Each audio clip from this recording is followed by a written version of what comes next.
साल था 1912। इटली के एक पुराने शहर फ्रास्काटी के पास एक मोनेस्ट्री थी, विला मोंड्रागोन।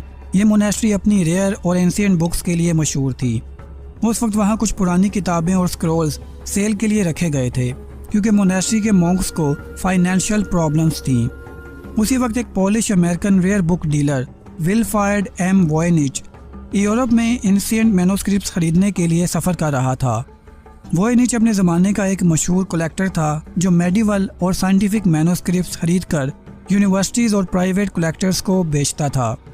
जब ये विला मोंड्रागोन की लाइब्रेरी के सेलर में गया तो इसे यहाँ एक लेदर बाउंड बॉक्स मिला, पुरानी डस्ट में ढका हुआ। बॉक्स के अंदर थी एक एनिमल स्किन पर लिखी गई किताब, जिसके पेजेस पे अजीब सिंबल्स और अननोन इलस्ट्रेशन बने हुए थे। उसने जब पहला पेज खोला तो लिखा था नुल्ली इंटरप्रिटेबलिस, यानी इम्पॉसिबल टू इंटरप्रेट।